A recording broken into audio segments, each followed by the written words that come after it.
முந்திரி திராட்சை முழுசா இருக்கு. ஆச்சி பாயாசம் மிக்ஸ். ஒன்று வாங்கினால் ஒன்று இலவசம். தமிழர்களின் நம்பர் 1 சாய்ஸ் தமிழ் மேட்ரிமோனி.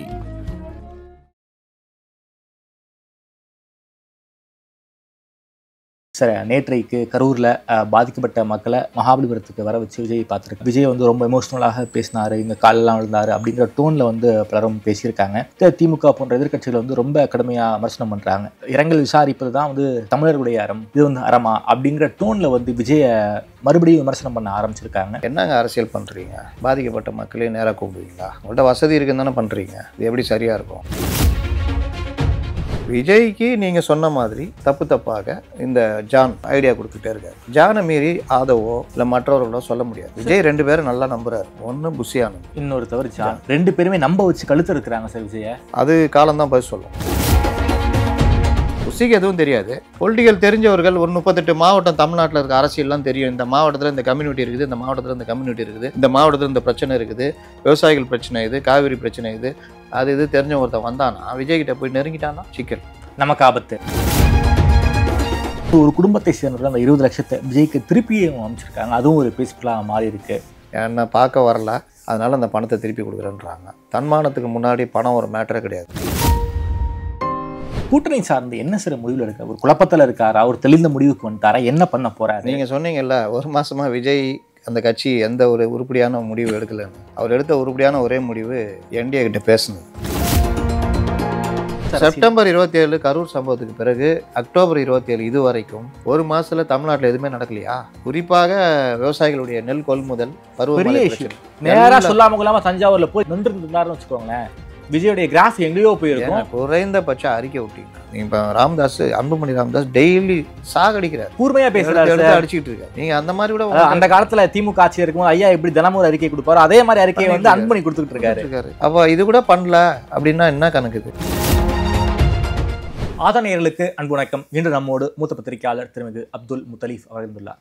வணக்கம் முத்தலீஃப் சார். வணக்கம். நல்லா இருக்கீங்களா சார்? நல்லா இருக்கேன் சார். நேற்றைக்கு கரூரில் பாதிக்கப்பட்ட மக்களை மகாபலிபுரத்துக்கு வர வச்சு விஜய் பார்த்துருக்கு. ஒரு நாள் முழுக்க நிகழ்வு நடந்திருக்கு. அவருடைய பேட்டியெல்லாம் தற்போது வெளிவர ஆரம்பிச்சிருக்கு. குறிப்பாக யாருமே விஜய் மீது வந்து குற்றம் சொல்லவே இல்லை.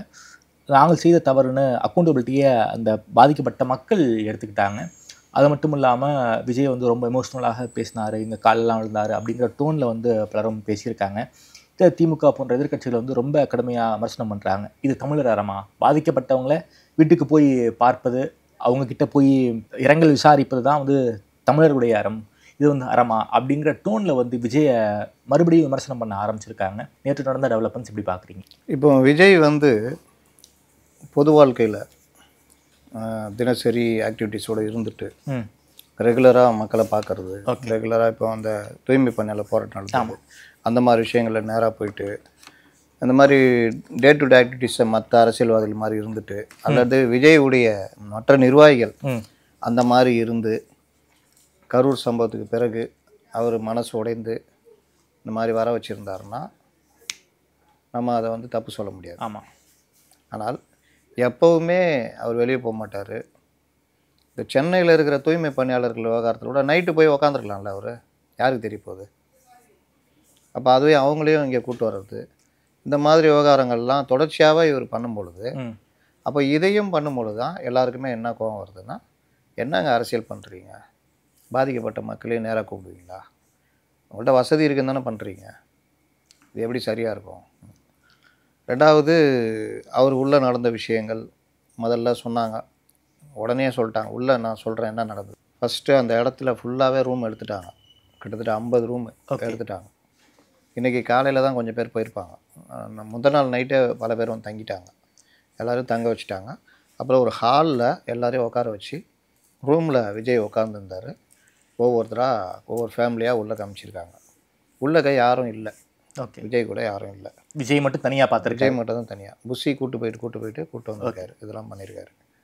பெரும்பாலும் எந்த நிர்வாகியும் கூட கிடையாது. சிடிஆரை தவிர மற்ற எல்லாம் இருந்திருக்காங்க. ஓகே. சிடி நிர்மலா மட்டும் அந்த மருது பாண்டியர் குரு பூஜை அதுக்கு போயிட்டுருக்காப்புல. இது ஒரு விஷயம்.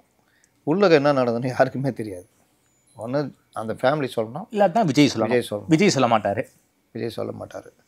இப்போ அந்த நேற்றுலாம் போட்டாங்க. இன்றைக்கி அந்த ஃபேமிலியில் கொஞ்சம் பேர் காலில் விழுந்து அழுதாருன்னாங்க.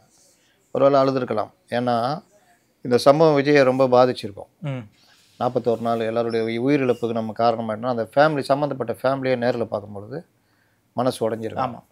இது ஒன்று நடந்திருக்கும். இல்லாவிட்டால் அவர் இயல்பாகவே நடிகர். அதனால் இந்த விஷயத்தில் நடிக்கணுங்கிற அவசியமும் இல்லை. சொல்கிறேன், அப்படி முடியல அப்படின்னா அண்ணன் இந்த மாதிரி பண்ணிவிடுங்கண்ணே அப்படின்னு சொல்லிட்டு கூட பண்ணியிருக்கலாம். ரெண்டில் ஏதாவது ஒன்று தான் நடக்கும். ஏன் மகேஷ், அன்பில் மகேஷ் அலுவலியா? அதனால் நீங்கள் அரசியலில் யாரையுமே எடை போட முடியாது. ஓகே. இருக்கலாம், நேரில் பார்க்கும்பொழுது அழுக வந்திருக்கும். ஆனால் காலில் விழுந்து மன்னிப்பு கேட்குற அளவுக்குலாம் இருக்குமான்னு எனக்கு தெரில. அப்படின்னா அறிக்கையே விட்டுடலாம். நான் உங்களுக்கு கால் பண்ணிந்து நான் சொன்னேன்லப்பா எப்படி அறிக்கைன்னு சொல்லிட்டு அந்த டைம்லாம் பேசியிருந்தேன் பாருங்கள். அந்த மாதிரி விட்டு இருந்துட்டு இப்போ பண்ணியிருந்தாருன்னா ஓகே ரைட்டு. ஆனால் அவருக்கு அந்த உரிமை இருக்குது. அந்த பாதிக்கப்பட்ட மக்களை பார்த்துட்டு அவங்களுக்கான நிதியுதவி இழப்பீடு கொடுத்துருக்காரு. ப்ளஸ்ஸு அவர்கள்ட்ட ஒரு துக்கம் விசாரிச்சிருக்காரு. இங்கே ஏன் விமர்சனம் வருதுன்னா நான் சொன்னது தான். எப்போவுமே நீங்கள் வெளியிலேருந்து செயல்பட்டு இருந்து இந்த டைமில் மட்டும் அவங்களால போக முடியல, ஒரு மாதிரி மனசு உடஞ்சிருக்கு. தொடர்ச்சியாக அது பேக் ஃபயராக மாறுதே சார். எல்லா சம்பவத்துலையுமே வந்து பாதிக்கப்பட்டவங்க பனையூருக்கு கூட்டிகிட்டு வந்து பார்க்குறதுங்கிறது இந்த விஷயத்துல இப்படி பண்ணியிருக்காரு அப்படின்னா ஒரு சுற்றி இருக்கிறவங்க ஒரு தப்பாக கைட் பண்ணுறாங்களோ. சென்னை வேணாம்ட்டுங்க சார், கரூர் கூட வேண்டாம், திருச்சியில் ஒரு ஹால் எடுத்து, மதுரையில் ஒரு ஹால் எடுத்து அங்கே கூட இங்கே நான் ஒரு விஷயம் சொல்கிறேன். பார்த்துருந்துருக்கு. இவர்கள் எல்லோரும் சொல்கிறது அவங்களுக்கு ஹோட்டலே கிடைக்கல, போலீஸ் பர்மிஷன் தரல. விஜய் கூட அவங்கள்ட்ட சொன்னாங்க இந்த மாதிரி எனக்கு ஹோட்டல் கிடைக்கல, போலீஸ் பர்மிஷன் கிடைக்கல, அட்வான்ஸ் திருப்பி கொடுத்துட்டாங்க, அதனால தான் நான் வரலை அப்படின்னு. அது எல்லாமே போய் உண்மைக்கு புறம்பான சம்பவம். என்னென்னா அவர் நான் சொன்னேன்ல மாவட்ட செயலாளர்கிட்ட சொல்லி ஒரு ஹோட்டலை 2 ஹோட்டலு அதில் ஒரு ஹோட்டலை 2 நாளைக்கு புக் பண்ணி வச்சுட்டாங்க. ஓகே. கரூர்லையா சார்? ஆமாம், போனது அதான் அது KRV Mahal. Okay. Velusamipuram Karur. Okay. Owner வந்து பிஜேபி. ஓகே. எம்ஆர் விஜயபாஸ்கர் மூலிமா தான் அந்த மண்டபம் வச்சாங்க. 2 நாள் அந்த மண்டபம் ஓகே காலியாக தான் இருந்தது. ஓகே. கடைசியில் அந்த மாவட்ட செயலாளர் தான் பாதி வாடகை கொடுக்குற மாதிரி ஆச்சு. சரி. அவர் கூட பதில் சொல்லலை. அப்போ மண்டபம் கிடைக்கலன்றது கரூரில் மண்டபம் கிடச்சிருச்சு. அதான் சொல்கிறேன், பேரை சொல்கிறேன். Okay sir. ஆனால் டிபேட்டில் வந்து தாவேக்கு ஆதரவுன்னு பேசுகிறவங்க எல்லாருமே அவங்களுக்கு என்னங்க தெரியும்? நான் என்ன கேட்குறேன், ஒரு முன்னணியாக பேசியிருந்த ஒருத்தர், ஆதரிச்சு பேசியிருந்த ஒருத்தர் என்னங்க ஆச்சுன்னா, இல்லைங்க இவ்வளோ ஆதரிச்சு பேசின எல்லாம் பண்ணேன், கட்சியில் சேர்க்க மாட்டீங்களான்னு கேட்டால் நீங்கள் வெளியிலேருந்து வேலை செய்யுங்க அப்படின்னு சொல்கிறாரு. ஓகே. வெளியிலேருந்து வேலை செய்கிறதுக்கு உங்கள்கிட்ட ஏங்க நான் வந்து அறிவுரை கேட்கணும் அப்படின்னு அவர் திருப்பிட்டு கேட்டிருக்காரு. நீங்கள் கூட வெளியிலேருந்து வேலை செய்யலாமே ஓகே அப்படின்னு கேட்டிருக்காரு. இதுதான் இவருடைய பாணி. சரி. அப்போ மற்ற எல்லாருக்கும் என்ன தெரியும், இவர்கள் ஏதாவது அவங்கள்ட்ட லிங்க் வச்சுட்டு இப்படி தான் அப்படி உண்மைனா இது வந்து என்ன, அவர்களுக்கு ஒரு தகவல் சொல்லியிருக்காங்க மண்டபம் கிடைக்கலன்னா அவங்களையும் சேர்த்தா ஏமாத்திருக்காங்கன்னு அர்த்தம். ஓகே. கரூரில் மண்டபம் கிடச்சிருச்சு. இன்னொரு மகாலும் அப்ரூவல் பண்ணி வச்சுருந்தாங்க, ஆனால் புக் பண்ணல. ஓகே. இந்த மண்டபம் புக் பண்ணியிருந்தாங்க. இந்த மண்டபம் வந்து நெக்ஸ்ட்டு வந்து எஸ்கேபி மஹால் திண்டுக்கல் பைபாஸ் ரோட்டில். ஓகே. இது வந்து புக் பண்ணல, ஆனால் அவைலபிளாக இருந்தது. ஓகே. இதில் என்னென்னா போலீஸ்கிட்ட இவங்க போய் பர்மிஷனே கேட்கல. டிஜிபி பார்த்து பர்மிஷன் கொடுத்தாங்க. டிஜிபி எஸ்பிகிட்ட போய் நீங்கள் கேளுங்கன்னாங்க. அன்னைக்கு எஸ்பி 11 மணி வரைக்கும் உட்காந்தாங்க. ஏற்கனவே பதிவு பண்ணிருக்கேன். ஓகே. 11 மணி வரைக்கும் ஆஃபீஸில் உட்காந்தார். பார்க்க வரல, இவங்க பார்க்க போகல. இது வரைக்கும் போய் பர்மிஷன் கேட்கல. அப்புறம் எப்படி சார் பர்மிஷன் கேட்டோம் டினைட் பண்ணிட்டாங்க? யார் சொல்கிறாங்க? ஆதவ் சொன்னாரா? இல்லை. புஷியானந்த் சொன்னாரா? நிர்மல்குமார் சொன்னாரா? யாருமே சொல்லலையே. இல்லை அந்த மாவட்ட செயலாளர் சொன்னாங்களா? இவர்களாகவே இந்த டிபேட்டில் மாட்டிக்கிட்டு என்ன பதில் சொல்ல முடியும்னு தெரியாமல் பர்மிஷன் கொடுக்கல, மண்டபம் கிடைக்கலன்னு. ஏங்க ஏடிஎம்கே உங்களுக்கு எல்லா ஹெல்ப்பும் பண்ணுறாங்க. எம்ஆர் விஜயபாஸ்கர் உங்களுக்கு ஹெல்ப் பண்ணுறாரு. ஓகே. அந்த மண்டபம் நான் பேர் சொன்னால கேஆர்வி மஹால். ஆமாம். 2 நாள் லாக் பண்ணி வச்சு அந்த மாவட்ட செயலாளர் அந்த மண்டபம் ஓனர் கூப்பிட்டு என்ன நினச்சிட்டு இருக்கிறீங்க, பாதி அமௌண்ட்டு கட்டுங்க. அந்த மண்டபத்துக்குள்ளே இன்னொரு மினி ஹால் ஒன்று இருக்குது. ஓகே. அதை அவர் வாடகை விட்டார். சரி. வேறு என்ன பண்ணுறது? இது எல்லாம் நடந்தது. அப்போது இவர்கள் சொல்கிறதுல இது வந்து உண்மை இல்லை. ஓகே. விஜய்க்கு நீங்கள் சொன்ன மாதிரி தப்பாக இந்த ஜான் ஐடியா கொடுத்துட்டே இருக்கார். ஜானை மீறி ஆதவோ இல்லை மற்றவர்களோ சொல்ல முடியாது. விஜய் 2 பேரும் நல்லா நம்புகிறாரு. ஒன்று புஷி ஆனந்த், இன்னொருத்தவர் ஜான். 2 பேருமே நம்ப வச்சு கழுத்து இருக்கிறாங்க சார் விஜயை. அது காலம்தான் பதில் சொல்லும். கழுத்து அறுக்கிறாங்க தான். ஏன்னா ஒரு ஸ்ட்ராட்டஜிஸ்டுடைய ஒர்க்கு அந்த கட்சியை ப்ரமோட் பண்ணுறது, எங்கே தப்பு நடக்குதோ அந்த தப்பை சரி பண்ணுறது. ஆனால் இவர் தான் தப்பே பண்ணுறாரு, தப்பு பண்ண வைக்கிறார். சார் இது விஜய்க்கு தெரியாமல் இருக்காரா சார் இப்போ வரைக்கும்? அது விஜய் தான். விஜய்க்கு எப்படி தெரியாமல் இருக்கும்? இருந்தாலும் ஏன் விட்டு வச்சிருக்காரு? ஏங்க அவருக்கு அவங்க 2 பேரையும் பிடிக்குதுங்க. அவங்க செய்கிறது தான் கரெக்டுன்னு அவர் நினைக்கிறாரு. என்ன பண்ணுறது? தப்பு விஜய்கிட்ட தான். ஓகே. நீங்கள் இப்போ எனக்கு என்னென்னு பண்ணிக்கிட்டு இருக்கிறீங்க, வேலைக்கு வர மாட்டேங்கிறீங்க, வீட்டில் படுத்துக்கிறீங்க, லீவ் சொல்கிறீங்க, யாரையும் பேட்டி எடுக்க மாட்டேங்கிறீங்க, பேட்டி எடுத்தாலும் தடாபுடான்னு கேட்டு வம்பு இழுத்து வைக்கிறீங்க. அப்போ உங்கள் ஓனர்கிட்ட மற்ற ஆங்கரோ உங்கள் ஹெட்டோ கம்ப்ளைண்ட் பண்ணுறாரு. ஓனரு கண்டுக்கவே மாட்டேங்கிறாரு. ஏன்னா எனக்கு தாமரையை பிடிக்கும் அப்படின்னு சொன்னால் என்னங்க தாமரை இப்போன்னா ஏங்க முடிவு எடுக்க வேண்டியது ஓனரு. அவர் வேலைக்கு வச்சுருக்காரு. அவர் வேலைக்கு வச்சுக்கிறதுனால இவர் தைரியமாக ஆடுறாரு. வேலைக்கு வர மாட்டேங்கிறார், யார் பேச்சும் மதிக்க மாட்டேங்கிறாரு, சண்டை போடுறாரு, எல்லாம் பண்ணுறாரு. என்ன பண்ண சொல்கிறீங்க அப்படின்னு மற்ற ஹெட்டுங்க சொன்னால் என்ன பண்ண முடியும்? இப்போ ஜானுடைய நிலைமை அதுதான். விஜய் ஜான் சொல்வதை நம்புகிறார். நீங்கள் முதல்ல விஜய்க்கு அரசியல் தெரியாது, அரசியல் கட்சினா என்னன்னு தெரியாது. அரசியல் கட்சிக்கு ஒரு ஸ்ட்ராட்டஜிஸ்ட் எப்படி ஒர்க் பண்ணணும், ஸ்ட்ராட்டஜியுடைய ஒர்க்கு அரசியல் கட்சிக்கு என்ன? அதுவும் ஜான் பெரிய லெக்தா தான் சார். போன இடமெல்லாம் மிகப்பெரிய வீழ்ச்சி. அன்புமணியில் ஆரம்பித்து சித்தராமையா சிட்டிங் சிஎம் எதிர்கட்சி தலைவர் ஆகிட்டு வந்தார். அதனால் அவர் ஏங்க ஒரு ஆப்பிள் கம்பெனியில் இதுவாக இருந்த அதிகாரியாக இருந்த ஆள் என்ன ஸ்ட்ராட்டஜிஸ்ட் என்ன இது பண்ண முடியும்? நான் இவர்கள் நடத்தை இவர் அறிவு இல்லாதவர், திறமை இல்லாதவரும் சொல்ல வரல. உங்களுடைய ஒவ்வொரு செயல்பாடும் இந்த கட்சியை மீண்டும் மீண்டும் முட்டு சேர்ந்து கூட்டு போகுது, பாதாளத்துக்கு இழுத்துட்டு போகுது. அப்போ நீங்கள் என்ன ஸ்ட்ராட்டஜிஸ்ட்டு? நீங்கள் பிரச்சாரம் விஜய்க்கு நல்ல வாய்ப்பு இருந்தது. விஜய்க்கு பிரச்சாரம் பண்ணணும், விஜய்க்கு கூட்டம் வருது. அப்போ என்ன பண்ணணும்? ஒரு நாளைக்கு எவ்வளோ தொகுதிகள் விஜயை கூட்டு போகணும்? அப்போ விஜய்க்கு என்னென்ன இது பண்ணணும்? இன்புட்ஸ் கொடுக்கணும். இன்னொன்று சார், நீங்கள் அதுதான் ஸ்ட்ராட்டஜிஸ்ட் வேலை. சார் நீங்கள் டெய்லி இவங்கள்ட்ட பேசுங்க சார், நான் ஏற்பாடு பண்ணியிருக்கேன், நீங்கள் பேசுங்க, பொலிட்டிக்கலை புரிஞ்சிக்கிங்க, டெய்லி இது பாருங்கள், இதெல்லாம் விஷயம் சார், இதெல்லாம் நீங்கள் படித்தே தீரணும், இந்த ஹிஸ்ட்ரிலாம் பார்த்து வச்சுக்கிங்க. இதுதான் இன்றைக்கி எஸ்ஐஆர்னா இதுதான் சார் எஸ்ஐஆரில் இந்த பிரச்சனை இருக்குது, நீங்கள் இது சம்மந்தமாக அறிக்கை விடணும் சார், இந்த விஷயத்தில் இப்படி பண்ணணும், இது பண்ணோன்னா ஜான் தான் இதெல்லாம் சொல்லணும். இன்னொன்று பொதுச் செயலாளர் உட்காந்து பேசி மற்ற நிர்வாகிகள் இந்த இதில் நம்ம கட்சி நிலைப்பாடு என்ன, இதில் நம்ம நிலைப்பாடு என்னன்னு சொல்லணும். இவர்கள்ட்ட அந்த ஒருங்கிணைப்பே இல்லை. ஆதவ் போய் கிட்ட உட்காந்துட்டாருன்னா புஷிக்கு ஆகாது. ஆதவ் நெருங்கிட்டாருன்னு. அருண்ராஜ் போனால் புஷிக்கு பிடிக்காது. சரி, புஷியாவது ஏதாவது நாலேஜாக போய் அங்கே சொல்லுவார்னா புஷிக்கு ஒன்றும் தெரியாது. இப்போ பிரச்சனை என்ன? இப்போ உங்கள் நிறுவனத்தில் வேலைக்கு ஆள் எடுக்கிறாங்க, ஒரு கேமராமேன் வேலைக்கு ஆள் எடுக்கிறாங்க. நீங்கள் தான் ஹெட்டு, 4 பேர் வர்றாங்க கேமராமேனு. எப்போ அவனுக்கு என்ன தெரியுமா? சார் தெரியும் சார், எங்கே ஆப்ரேட் பண்ணி எடுங்க அப்படின்னா அவர் கேமராவை சுற்றி வராரு வச்சிங்க, நீங்கள் என்ன பண்ணுவீங்க? என்னப்பா இது எடுக்க தெரியுமா தெரியாதா? இல்லை சார், நான் இந்த கேமராவில் இந்த இதில் அந்த கேமராவில் ஒர்க் பண்ணியிருக்கேன் அப்படின்னா சரி நீங்கள் சொல்கிறேங்க அப்படின்ட்டு அமுச்சு விட்ருவீங்க. உங்கள் மேலே இருக்க கேட்டுனாப்பா கேமராமேன் எடுத்து, ஏன்னா சார் 4 பேர் வந்தாங்க, 4 பேருமே சரியில்லை, புதுசாக மறுபடியும் கால் ஃபார் கொடுக்கலாம் சார், அதானே சொல்லுவீங்க. ஆமாம் சார், என் சொந்தக்கார பையன் ஒருத்தர் இருக்கான் சார், இந்த ஸ்டில் கேமராலாம் எடுத்துகிட்டு இருப்பான் சார், அவனை நம்ம யூஸ் பண்ணிக்கலாம், எடுத்துருக்கேன் சார்னா. விஜய்கிட்டே இப்போ அதான் பிரச்சனை. ஹோட்டல் வைக்கிறீங்கன்னா முதல்ல சரக்கு மாஸ்டர் ரொம்ப முக்கியம். ஆமாம், எனக்கு தெரிஞ்சவர் எங்கள் வீட்டில் சமையல் பண்ணியிருந்தாருங்க, நல்லா சமைப்பார். அவர் அந்த பெரிய ஹோட்டலுக்கு, ஸ்டார் ஹோட்டலுக்கு சமையல்கார் ஆகிறேன்னா ரொம்ப சிம்பிள். உங்களுக்கு புரிகிற மாதிரி சொல்லணுன்னா, விஜய் அவர் வீட்டில் சமையல்கார் நல்லா பண்ணுவார், விஜய்க்கு பிடிக்கும் அந்த சமையல். விஜய் ஒரு ஸ்டார் ஹோட்டல் தொடங்குறாரு, அதில் சீஃப் செஃப்பாக அந்த சமையல்காரை போட்டால் ஸ்டார் ஹோட்டல்னால் எப்படி இருக்கும்? ஆங்கில வகை உணவுகள், சீன வகை உணவுகள், ஜப்பான் வகை உணவுகள், நம்ம south India food, north India food எல்லாம். விஜய்க்கு வீட்டில் சமைச்சு கொடுத்தவருக்கு நம்ம ஊர் சமையல் தெரியும்.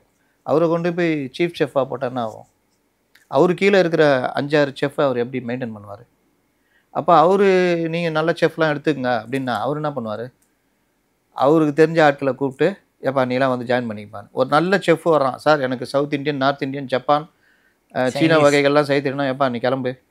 ஏன்னா இவர் அந்தளவுக்கு திறமை இல்லை. அப்போ அவன் இவரை டாமினேட் பண்ணுவான்னு பயம் வரும்ல, இன்செக்யூரிட்டி. ஓகே, இன்றைக்கி புஷிக்கு தானே பிரச்சனை. புஷிக்கு எதுவும் தெரியாது. பொலிட்டிக்கல் தெரிஞ்சவர்கள் ஒரு 38 மாவட்டம் தமிழ்நாட்டில் இருக்க அரசியல்லாம் தெரியும். இந்த மாவட்டத்தில் இந்த கம்யூனிட்டி இருக்குது, இந்த மாவட்டத்தில் இந்த கம்யூனிட்டி இருக்குது, இந்த மாவட்டத்தில் இந்த பிரச்சனை இருக்குது, விவசாயிகள் பிரச்சனை இது, காவிரி பிரச்சனை இது, இது தெரிஞ்ச ஒருத்தன் வந்தானா, விஜய்கிட்ட போய் நெருங்கிட்டானா சிக்கல், நமக்கு ஆபத்து. விஜய் எப்படி பார்க்குறாரு? எப்படி பார்த்துருக்கணும்? நம்ம தொடங்குறது ஸ்டார் ஹோட்டலு, நம்ம சமையல்காரர் நமக்கு நல்லா பண்ணுவார். ஆனால் ஸ்டார் ஹோட்டலுக்கு அவர் தாங்குவாரா? இவருக்கு என்ன தெரியும்? ஸ்டார் ஹோட்டலில் என்னென்ன சமையல்னு முதல்ல ஸ்டார் ஹோட்டலில் தொடங்குற விஜய்க்கு தெரியணும். ஆமாம், கரெக்டாக. அவர் நம்ம வீட்டில் செய்கிற சமையல் தான் அங்கே செஞ்சால் போகுதுன்னு நினச்சாருன்னா நம்ம மன்றத்தை பார்த்துக்கிறவரே கட்சியை பார்த்துக்கிறவர்னு நினச்சாருன்னா என்ன ஆகும்? என்ன ஆச்சு? முட்டுச்சந்து. அவ்வளோதான். எம்ஜிஆர் கட்சி ஆரம்பித்தார். முசிறிபுத்தன் தான் அகில உலக எம்ஜிஆர் மன்ற தலைவர். எப்பா நீ வா, நீ நல்ல ஆள், நீயே கட்சியை பார்த்துக்கணுன்னா என்ன இருக்கும்? ஆட்சி பிடிச்சிருப்பாரா? கஷ்டம்.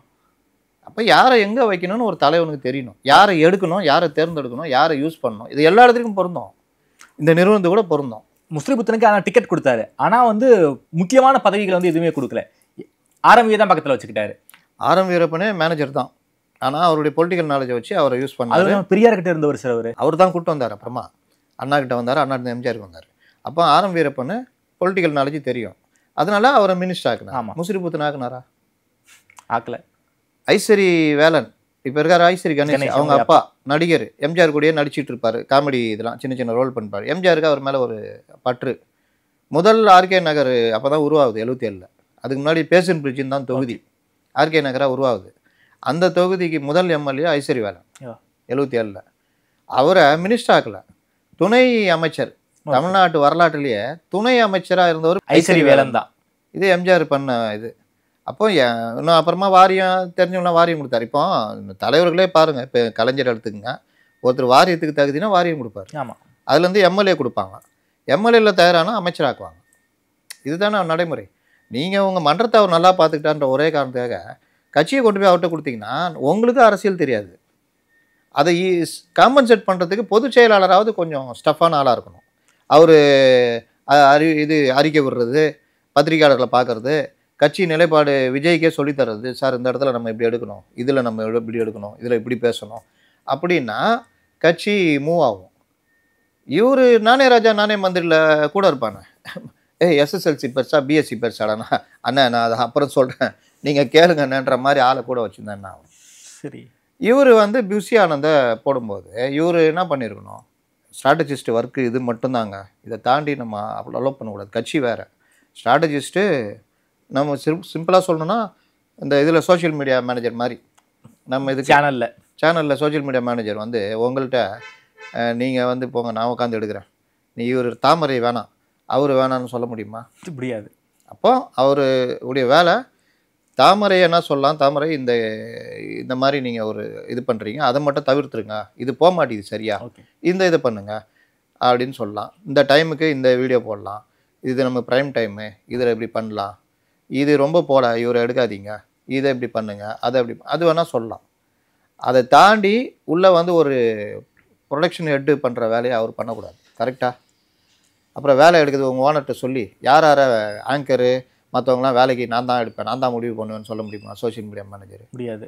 இந்த வேலையை இப்போ இவர் ஜான் பண்ணிட்டு இருக்காரா இல்லையா? காளியம்மாவில் உள்ளே வரக்கூடாதுன்னு யார் முடிவு எடுத்தது?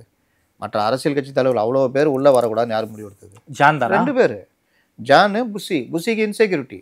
ஓகே, ஜானுக்கு நம்ம இஷ்டம்தான், அவ்வளோதான். சார் ஆதவ் நல்லா விஷயம் தெரிஞ்சவர், சிடி நிர்மல்குமார் விஷயம் தெரிஞ்சவர், குறிப்பாக பாஜக ஐடிவிங்களை கட்டமைத்துல அவருக்கு மிகப்பெரிய பங்கு இருக்கு. அப்படிப்பட்ட நபரை கூட வந்து அசர்ட்டிவா யூஸ் பண்ணலையா சார்? டிவிக்கு யூஸ் பண்ணலையா? ஆதவ் அர்ஜுனா வந்து விஷயம் தெரிஞ்சவர்னா இந்த இவங்களோட ஒர்க் பண்ணியிருக்காரு, திமுகவோட இந்த ஸ்ட்ராட்டஜிக்கு டீமில் ஒர்க் பண்ணியிருக்காரு. பெண்ணை உருவாக்கணும்ல அவர் ஒரு ஆள். ஆனால் பொலிட்டிக்கலாக அவருக்கு என்ன தெரியும்? அது ஒன்று இருக்குல்ல. இன்னொன்று சரி, இவங்களோட அவர் பெட்டர், புஷியை விட ஆதவ் பெட்டர் 100% பெட்டர். அப்போ ஆதவ் வந்து தனியாக முடிவு எடுக்க முடியுமா? முடியாது. புஷியை மீறி எதாவது பண்ண முடியுமா? அருண்ராஜன் ஒருத்தர் வந்தாரே சார். அருண்ராஜ் என்னங்க, அவர் ஒரு அதிகாரி, அவர் ஒரு அதிகாரிங்க. அருண்ராஜ் ஒரு IRS அதிகாரி.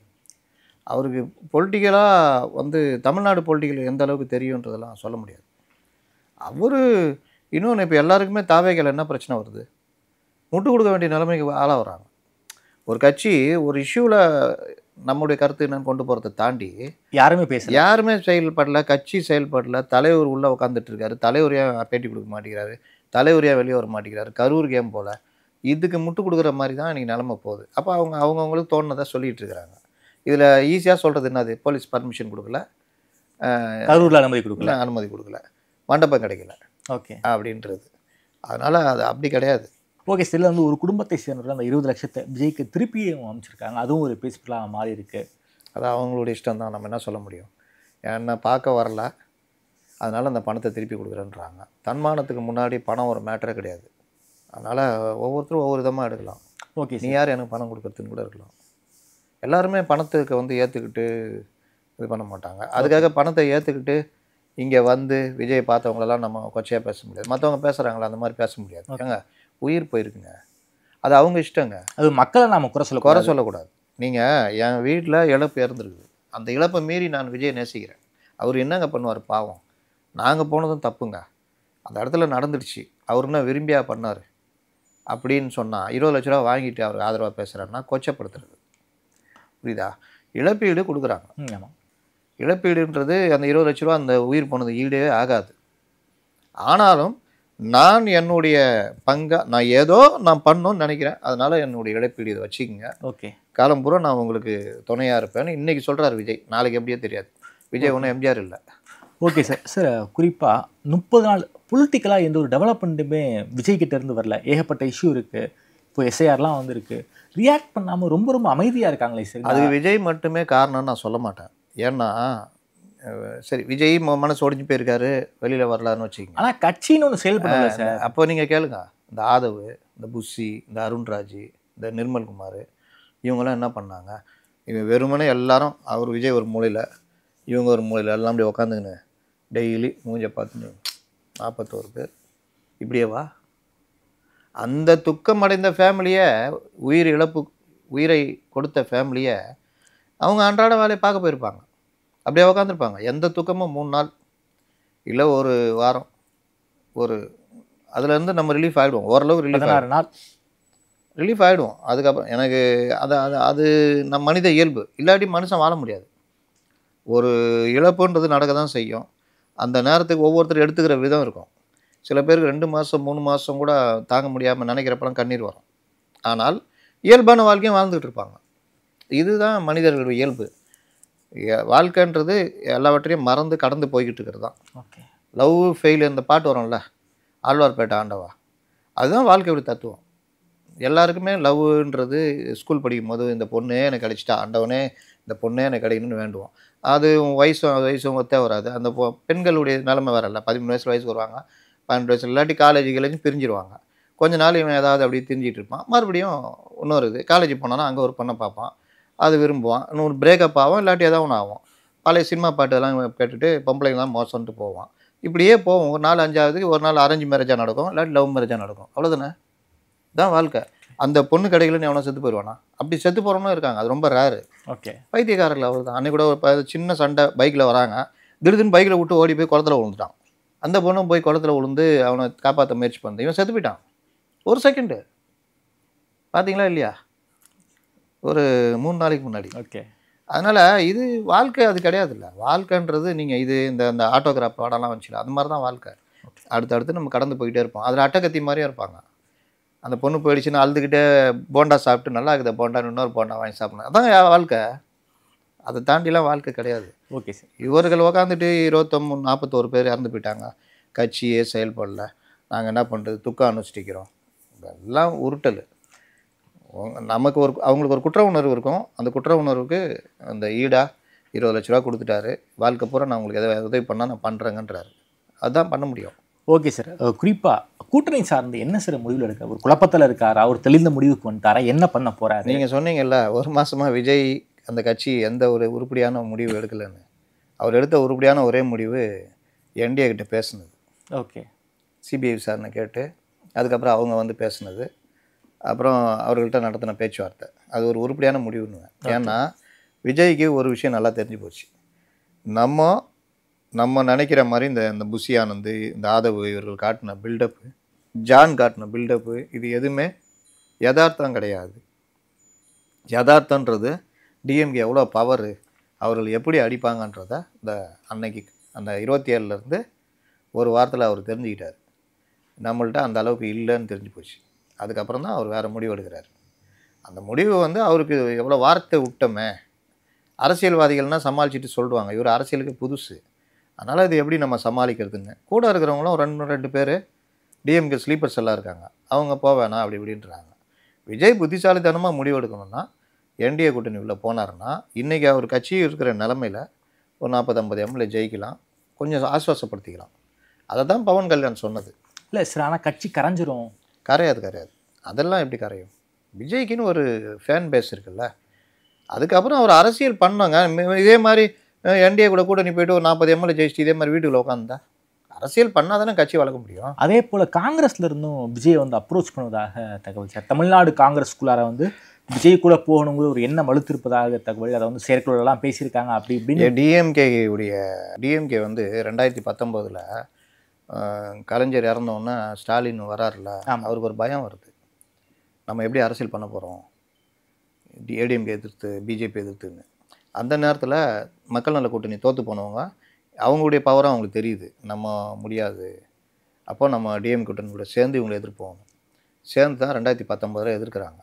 அப்படி எதிர்க்கும் போது ஸ்டாலின் கேட்ட தொகுதியெல்லாம் கொடுக்குறாரு. அவருக்கு என்ன பயம்னா, நம்ம முதல் எலெக்ஷன் சந்திக்கிறோம், எடுத்தோன்னே ஃபெயிலியர் ஆகிடக்கூடாதுன்னு அவருக்கு பயம். கூட இருக்கவங்களுக்கும் அந்த பயம், இவர்களுக்கும் அதே பயம்.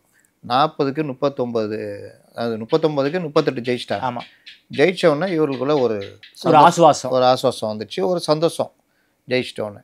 அதே இதோட இந்த வடிவேலு கவுண்டர் பண்ணிட்டு போய் கேட்பான்ல, அப்புறம் வாடகை மாதமா வாரமா அப்படின்னு கேட்பான்ல, கவுண்டர் பண்ணி 1 வைப்பார்.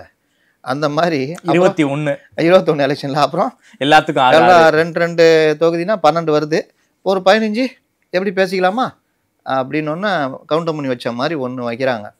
வச்சுட்டு எல்லாருக்கும் 6 தான். என்னங்க இப்படி பண்ணுறீங்க, வேணாம் போங்க, நாங்கள் அதிக தொகுதி நிற்கணுங்க, 10 வருஷம் ஆட்சியில் இல்லாமல் இருக்கோம், நீங்கள் முடிவெடுங்க, எங்களுக்கு ஒன்றும் இல்லை அப்படின்னு ஒன்று. இவங்களுக்கு எங்கே போவாங்க, வேறு ஆப்ஷனே கிடையாது. அங்கே பார்த்தா பெரிய குழி இருக்குது பிஜேபி. சரி, 6ன்றது 8 ஆக்க முடியுமா? 4 தான் கொடுக்க சொன்னார் பிரசாந்த் கிஷோர். ஓகே, நாங்கள் தான் 6 கொடுக்குறோம், 8ன்றீங்க அப்படின்னோன்னே சரி வலது கம்யூனிஸ்ட்டுக்கு அவங்களுக்கும் 6 தான், விசிகாவுக்கு அவங்களுக்கும் 6 தான். இதே கேள்வியே திரும்ப மற்றவங்களுக்கு அவங்களுக்கும் 6 தான்.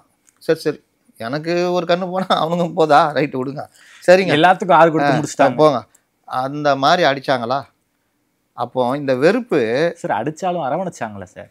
என்ன அரவணைச்சாங்க? ஆட்சியில் பங்கு கொடுத்தாங்களா? நிதியெல்லாம் கொடுத்தாங்களே. நிதி என்ன கொடுத்தாங்க? அது எல்லாருமே பண்ணுறது. ஓகே, ஜெயலலிதா கூட ஆளே கிடையாதுங்க நிதி கொடுக்குறதுல. அதெல்லாம் சொல்லாதீங்க. நீங்கள் இதுக்கப்புறம் ஜெயிச்சிட்டாங்க, இவங்கள வச்சு தானே ஜெயிச்சாங்க. அதை ஒரு கேள்வி வச்சார்ல, உண்மையான கேள்வி தானே. எங்களை வச்சு தான் நீங்கள் ஜெயிச்சிங்க, உங்களை வச்சு நாங்கள் ஜெயித்தோம்.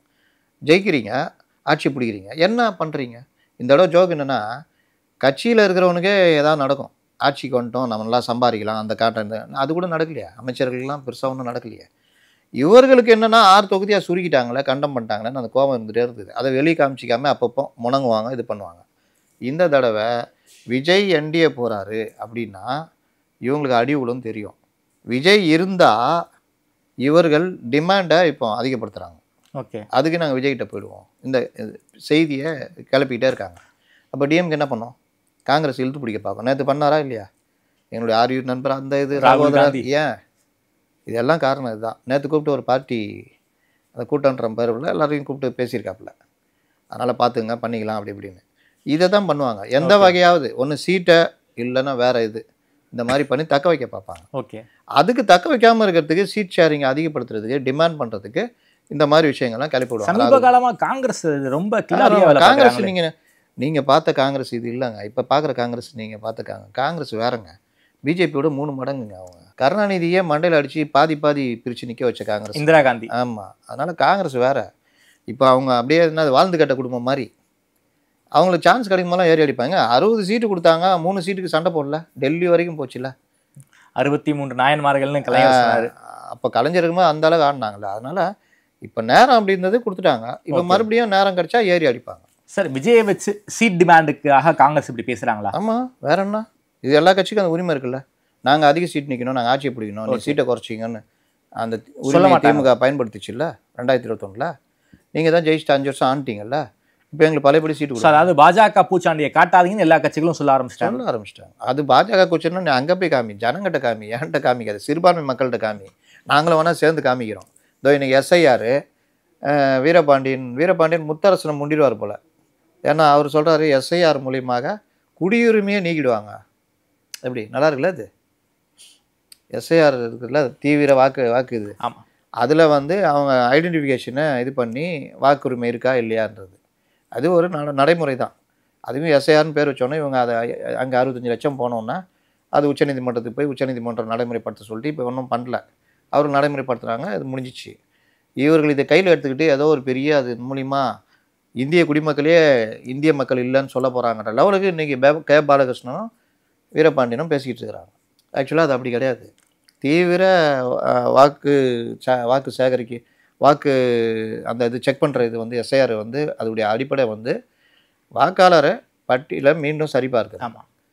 அதில் விடுபட்டு போனவங்க, இறந்து போனவங்க, இது விலாசம் மாறினவங்கலாம் அந்த இடத்துல கட் ஆகிடுவாங்க. அவங்க முறையாக அதை பண்ணிக்கணும். இல்லாட்டி போயிடும் ஓட்டு. ஓகே. மறுபடியும் நீங்கள் புதுசாக தான் வரணும். அதுக்காக ஓட்டே இல்லாமலாம் போகாது. அது வந்து இவர்கள் வேறு மாதிரி மக்களை பயமுறுத்துறாங்க. இதை எங்கே கொண்டு போய் நிறுத்துவாங்கன்னா சிஏஐட்ட கொண்டு போய் நிப்பாட்டுவாங்க. ஓகே. அந்த பிரச்சாரத்துக்கு திமுக தயாராகிட்டு இருக்குது. அதனால் இந்த மாதிரி பண்ணுறவங்களுக்கு இதெல்லாம் ஒரு மேட்ரு அவங்களுக்கு. Okay sir. அதனால் வந்து இவர்கள் டிஎம்கேவை லைட்டாக மிரட்டி பார்க்குறாங்க. சார், எலெக்ஷனுக்கு ஒரு 6 மாதம் தான் இருக்குது. விஜய் மென்டல் ஆஃப் எலெக்ஷனுக்கு தயாராகிட்டாரா? ஆகலை. அதுக்கு தான் சொல்கிறேன், என்டிஏட்ட போயிட்டீங்கன்னா நீங்கள் நாட்டில் விட்டு கையை தூக்கிடலாம். அவங்க பார்த்துக்குவாங்க, மேலகரவங்க பார்த்துக்குவாங்க எல்லாத்தையும். 50 எவ்வளோப்பா வேட்பாளர் இருக்காங்க அவங்கள்ட்ட? 40 பேர். தொகுதி ஏதாவது இது பண்ணிங்களா? எல்லாம் தான் கேட்குறாங்க, நீங்கள் பார்த்து கொடுங்க. அப்புறம் இந்த தொகுதி எல்லாம் சேர்ந்து நிற்க போகிறாங்க. எப்படி 50-55% வந்துடும் ஒன்றா சேர்ந்தாங்கன்னா. ஈஸியாக நீங்கள் அந்த தமிழ் மாநில காங்கிரஸ் மாதிரி அடிக்கலாம். அதுக்கப்புறம் நீங்கள் 96 கணக்கு சொல்கிறீங்க. அதுக்கு பிறகு நீங்கள் எம்பி சீட்டுக்கு கொஞ்சம் டிமாண்ட் வைக்கலாம். அதுக்கு பிறகு நீங்கள் தனி அரசியல் பண்ணலாம். ஆனால் இப்போது இதே மாதிரி பனையூர் அரசியலே பண்ணிகிட்டு இருந்தாருன்னா 40 எம்எல்ஏ ஜெயிச்சிட்டாரு, எதிர்கட்சி தலைவர் ஆகிட்டார். ஆனால் அவர் வரவே மாட்டார். வந்தால் ஸ்தம்பிச்சிரும் அப்படின்னு பிஜேபி உள்ளே வந்துடும்ன்ற மாதிரி சொல்கிறாங்களா, அந்த மாதிரி வந்தால் ஸ்தம்பிச்சிரும்னு வீட்டுக்குள்ளே உக்காந்தாருன்னு முடிச்சு விட்ரு. அதுக்காக அசம்பிளியை பனையூருக்கு மாற்ற முடியாது. அதான் சொல்கிறேன், நீங்கள் தீதும் நன்றும் பிறர் தர வாரா. நீங்கள் எப்படி நடந்துக்கிறீங்களோ அதுதான் உங்களுக்கு கிடைக்கும்.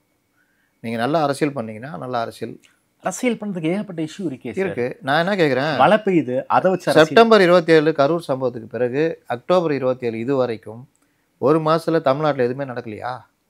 குறிப்பாக விவசாயிகளுடைய நெல் கொள்முதல் பருவமழை பிரச்சனை நேராக சொல்லாம கொள்ளாம தஞ்சாவூரில் போய் நின்று இருந்தாருன்னு வச்சுக்கோங்களேன், விஜயோடைய கிராஃப் எங்கேயோ போயிருக்கும். குறைந்தபட்ச அறிக்கை விட்டீங்கன்னா நீங்கள் இப்போ ராமதாஸ், அன்புமணி ராமதாஸ் டெய்லி சாகடிக்கிறார், கூர்மையாக பேசுகிறாரு, அடிச்சுக்கிட்டு இருக்காரு. நீங்கள் அந்த மாதிரி கூட அந்த காலத்தில் திமுக ஆட்சி இருக்கும்போது ஐயா எப்படி தினமும் ஒரு அறிக்கை கொடுப்பாரோ அதே மாதிரி அறிக்கையை வந்து அன்புமணி கொடுத்துக்கிட்டு இருக்காரு.